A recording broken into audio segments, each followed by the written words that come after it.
Like so much Canadian pop culture, the story of the Canuck board game Trivial Pursuit begins with a surplus of spare time and a keen will to fill it. Not with something constructive, mind you. No, Trivial Pursuit was created to enhance the pleasure of loafing, but God forbid without crossing the line between loafing and actual exertion. Our story begins on a miserable December day in Montreal in 1979. Chris Haney and Scott Abbott, friends, sport fans, and fellow foot soldiers in journalism, were just loafing around under the climatic circumstances with a game of Scrabble and a few midday brews in Haney's kitchen. Haney, a photo editor with the Montreal Gazette, noticed that his well-used game of Scrabble was missing a few pieces, rendering it pretty well useless. Braving the elements and bolstered by the beer, Haney went out to buy a new game. When he returned, he threw it on the table in front of Abbott, a Canadian Press sports writer. The game cost $16, roughly the price of a 2-4 at the time. "There must be a lot of money in games," Haney said, pointing at the box. That's when they decided to invent their own game, and as marketing legend has it, laid the groundwork for the game industry neutron bomb called Trivial Pursuit in only 40 minutes.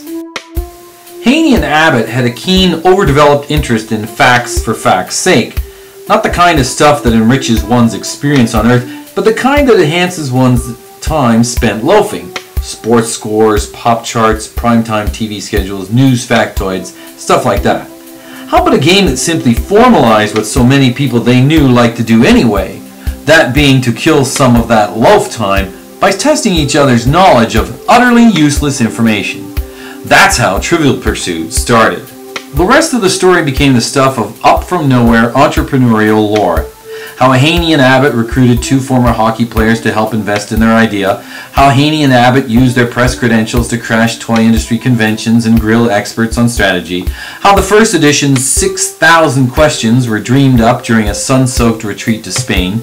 How the boys managed to make filthy rich shareholders out of a few dozen friends by getting them to kick $1,000 each into the fledgling enterprise. And of course, the success. The tripling of the game industry's total take because of Trivial Pursuit sales alone. The $1 billion in retail business generated by the game in the peak year of 1984, when 20 million copies were sold in the United States. The most popular board game in the world, accounting for almost 40% of the adult board game market. And all because of the mighty Canadian B&B factor. Beer and boredom. Today, Haney and Abbott, beer-bonded multi-millionaire adult toy tycoons, continue their pursuit of the perfect loaf. Having turned in their press badges years ago, they've invested much of their genuine, jaw-dropping fortunes in bigger and bigger boomer playpens. 2 multi-million-dollar Toronto area golf courses, a Junior A hockey team, and the racehorse farm whose luckiest product was a beast aptly named for the brown elixir of fortune itself, Charlie Barley. Needless to say, they're living the ultimate hoser dream, the permanent weekend, the ultimate loaf, and the bottomless bottle of beer.